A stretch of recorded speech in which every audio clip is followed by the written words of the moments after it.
Hola Fernanda, ¿cómo estás? Sí, buenas tardes para vos, buenas Muy, noches para acá. mirá, claro, son que tenemos cuántas horas de diferencia, 6 horas más o menos. 5 en este momento, cinco 5 horitas. horas. ¿Estás en Tel Estamos por Aviv? horario, sí, en Tel Aviv, Bueno, correcto. muchísimas gracias por darnos estos minutos. Queríamos actualizar un poco el cuadro de situación. Una jornada particular también con la posibilidad de que se está abriendo eventual de alguna negociación, algún tipo de acuerdo, pero nos interesa saber cómo estás viviendo este momento luego de esa, bueno, en esa cruenta guerra con, bueno, miles de personas fallecidas, esa crueldad que estamos viendo día a día. Contanos cómo es la vida tuya en particular. Arrancamos por ahí, cómo es el día a día de Israel en estos momentos.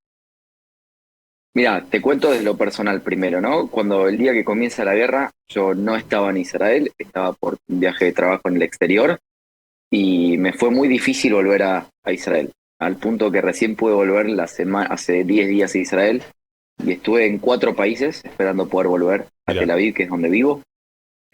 Así que pude ver también un poco desde afuera todo lo que iba pasando y también yo soy argentino, soy judío y soy en este momento también israelí Ujú. y ver lo que fue la situación también de distintas comunidades en el mundo. Lo que te cuento un poco de lo que la situación ahora en Israel, eh, Israel está en una operación militar, está en guerra con el Hamas. No, tenemos que acordarnos que el día 7 de octubre se hace un ataque donde más de 3.000 terroristas de Hamas invaden el territorio israelí, secuestran a 240 personas y matan el mayor cantidad de israelíes judíos, eh, el mayor número después de lo que fue el holocausto. Ujú. Eso se produce el 7 de octubre. De esos secuestrados, hay 240 que fueron secuestrados, se inició un proceso de paz en su momento, mediado en Qatar, a través de distintas autoridades internacionales, como por ejemplo Estados Unidos, Francia y Qatar, Ujú. donde Israel pudo recuperar a aproximadamente 108 personas, donde el resto sigue secuestrada o no se sabe su paradero, porque recordemos que después de los ataques hay cuerpos que todavía se siguen identificando Claro. o están en una situación, digamos, de no saber dónde están. Entonces, esa es la situación actual.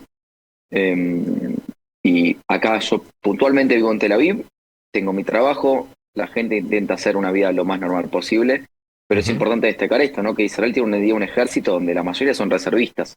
Cuando Claro. digo reservistas es gente como yo, que yo tengo 30 años, que tengo mi trabajo, pero que me llaman a volver a servir a mi ejército. Ujú. Entonces tenés más o menos un número, depende en qué momento, pero es un número más o menos de 300.000 personas que fueron, digamos, tomadas totalmente por su tarea militar en este momento, dejaron sus casas, sus trabajos, sus familias y están en combate porque los necesita el país para servir y para luchar contra el terrorismo. Ujú. Siguen habiendo secuestrados allá y sigue habiendo operaciones tanto en el sur como también en el norte. Recordemos que son dos conflictos distintos, pero Israel también tiene frontera en el norte con Líbano Ujú. y eh, hay un momento de tensión también importante con el Líbano. Claro, claro. Estamos hablando con Alan Kronik, él es periodista, está en Israel en este momento, estamos manteniendo este diálogo en directo. Bueno, los números que asustan, digo, respecto de la virulencia de este conflicto, más de 21.000 muertos, 55.000 heridos, se habla bueno, ni hablar lo que vos decís, la crueldad de ese azote inicial de la invasión, el secuestro, las víctimas. También gente que, como decís, se desconoce su paradero todavía. ¿Hay algún vaso comunicante, algún viso de esperanza, de posibilidad de recuperar esos rehenes? ¿Qué se sabe allá en Israel respecto de esa situación? Bueno, primero hay que dejar en claro, ¿no? Que Israel está en guerra con una agrupación terrorista que se llama Hamas. Y esto es muy importante, como poder enmarcar el conflicto o lo que está pasando. El Hamas es una agrupación terrorista que gobierna la Franja de Gaza, eh, la cual no tiene, digamos, reconocimiento mundial como gobierno, sino que está reconocida por varias instituciones internacionales como una agrupación terrorista. Eh, Hoy en día y en los últimos 5 días en Tel Aviv y en Israel estuvieron habiendo protestas donde se sigue pidiendo por la liberación de los secuestrados, Ujú. donde es importante entender que los secuestrados están tomados por una agrupación terrorista y el gobierno israelí está con una operación militar con objetivos eh, simultáneos. Uno es acabar con la agrupación terrorista, otro es también la vuelta de los de los rehenes con vida. Ujú.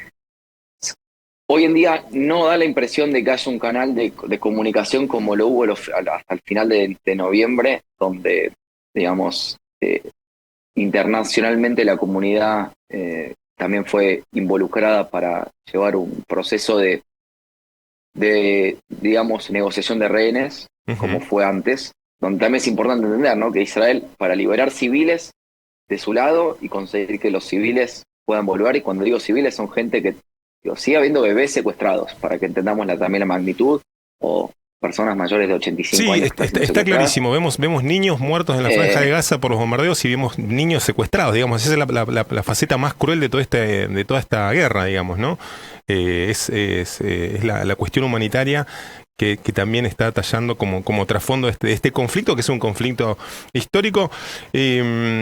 Vos decís, te pregunto esto de la posibilidad de algún tipo de acuerdo, porque se habla de Egipto como un supuesto mediador, como un plan que podría permitir cierto acercamiento para ver si hay un plan hacia adelante que pudiera terminar con la virulencia de este conflicto o buscar algún otro tipo de alternativa. ¿Está ese contexto? ¿Se habla de eso en Israel? Hay conversaciones constantes y eso es lo que dicen los principales medios. Ujú. La realidad es que también hay la sensación de que el conflicto se fue alargando y que la guerra y la operación se fue extendiendo, y que quizás el mejor momento Claro, donde hubo para hacer esa liberación de rehenes fue literalmente hace más o menos un mes, donde se produjeron distintos liberaciones de rehenes y periodos, digamos, de ceses de fuego, donde ahí sí se dieron. En este momento la realidad es que no queda muy claro cómo está claro. evolviendo. También es importante decir que hay un cambio también de clima, digamos. Ya estamos en el invierno y hay lugares donde también combatir en invierno es más difícil, Ujú. sobre todo en la parte del norte, como decía con Líbano. Entonces, se están dando como una etapa un poco distinta de lo que Claro, vimos y estamos reflejando ustedes bien en imágenes de lo que fue el principio. claro. Pero sorprendentemente la semana pasada parecía una idea, digo, fueron lanzados 50 misiles a la zona de Tel Aviv. Ujú. La Alan, realidad es que te sí. pregunto por tu día a día, digamos, ¿cómo es lo que antes era, bueno, la vida cotidiana, digamos, ¿no? La normalidad del trabajo de miles de personas. Hay cuestiones vinculadas a la seguridad que se modificaron respecto de, bueno, se puede andar por la calle de un modo tranquilo. Hay una vida relativamente, entre comillas, eh, parecida a la anterior. Digo, la gente va, hace sus compras, o tratan de salir lo menos posible. Tienen ese dispositivo por supuesto, de seguridad y esa tradición histórica de tener siempre la cuestión de los alertas y los búnkeres. Contanos un poco ese escenario del día a día, si quedó abruptamente modificado o, bueno, si de a poco se retoma esa normalidad en Israel en algunos puntos al menos, ¿no? Creo que la respuesta depende a qué llamamos normalidad, porque de alguna manera yo voy a trabajar todos los días, Ujú. pero en cada plaza que voy o cada lugar que yo estoy pasando, Claro, veo carteles pidiendo la liberación de los secuestrados, veo gente que está vestida de civil, gente como yo, que como está digamos, en el servicio militar en su reserva, está con una M16 que la tiene que portar todo el tiempo. Entonces, naturalizamos quizás ir al supermercado y que haya 4 personas con ametralladoras, claro, porque es su función, y no es que su función es estar en ese momento protegiéndonos. Quizás estamos hablando de alguien que es un contador, pero tiene que tener su ametralladora encima claro. por situación de emergencia. Entonces, empezamos a naturalizar ese tipo de imágenes en la ciudad. Vivo en Tel Aviv, es una ciudad donde naturalmente es una ciudad mucho más joven, donde la demografía, digamos, es personas jóvenes entre 25, 23 años y 32, estudiantes que están en sus primeros trabajos. Y la realidad es que es una ciudad donde muchas de esas personas están también afectadas directamente por la guerra, Ujú. porque están siendo reservistas o porque están también afectados directamente o no tienen un búnker cercano y se ponen a la casa de su familia. Entonces, es cierto que Tel Aviv no tiene el ritmo que tenía antes, no tiene los turistas, es una ciudad que vive también mucho del turismo, eh, y no los sostiene porque tampoco está viendo muchas aerolíneas, solo están volando 3 aerolíneas, de las cuales son El Al, que sería como para una manera, el Aerolíneas Argentinas, la aerolínea de bandera israelí, una Ujú. aerolínea también israelí low cost, y la aerolínea de Ethiopian. El resto de las aerolíneas todavía no volvieron a volar. Entonces, sí es cierto que se ve como un clima bastante distinto en cuanto a la energía y al volumen de lo que está Claro, pasando. claro. Distinta a la situación en el sur. cercano donde fueron los ataques, la gente no volvió a sus casas. Hay más de 100.000, 150.000 desplazados que están en otras ciudades donde no pueden volver a sus casas porque la situación para ellos no es fácil de vivir y no pueden volver a sus casas. Claro, claro.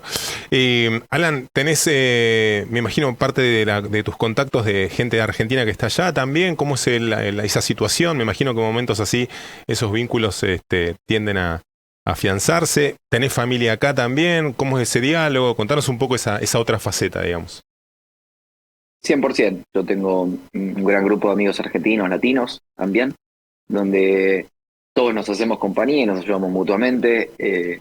Acá las relaciones, no sé si tuviste la oportunidad en lo personal de vivir algún tiempo fuera de tu casa o de tu ciudad, y quizás los vínculos toman otro nivel de dimensión, ¿no? Donde si bien local que parece ser un amigo termina siendo tu hermano, y tenemos amigos directamente que están en el ejército, tenemos amigos que sus familiares están siendo secuestrados todavía y que están pidiendo por la liberación. La comunicación siempre con nuestra familia en Buenos Aires, yo soy de la capital, de Buenos Aires. Cualquier cosa que ellos ven en cualquier medio de noticias, me escriben a ver si estoy bien. Claro. Y es difícil como hacer entender que estamos bien, que esto es así, que lamentablemente yo soy un creyente de la paz y que prontamente pase esta situación y que el terrorismo nunca más nos saque ni nuestras energías, ni nuestro tiempo, ni a nuestra gente, ni nuestros seres queridos. Es lo que todos estamos deseando y esperamos también que puedan encontrar una vía hacia la paz pronto y bueno, retomar aquello que antes se conocía entre comillas, ¿no? Siempre atado rigurosamente entrecomillado, ¿no? Que vos también un poco lo planteabas, el tema de la normalidad, ¿no? ¿Qué es la normalidad? Que es un poco la pregunta que también cruza todo lo que nos estabas diciendo. Alan, un gustazo, te agradecemos mucho el tiempo y bueno, te vamos a estar siguiendo también a través de tus redes. Sos generador de contenido, sos periodista, querés dejarnos también tus cuentas en las redes sociales, así te seguimos. Me encuentran como @AlanCronic. Soy de Belgraf, mi apellido es KRONIK, termina con K final, bien. Así que me encuentran así. Bien, muchísimas gracias, te mando un abrazo grande. Hasta luego, que tengan felices fiestas y buen año. Igualmente para vos.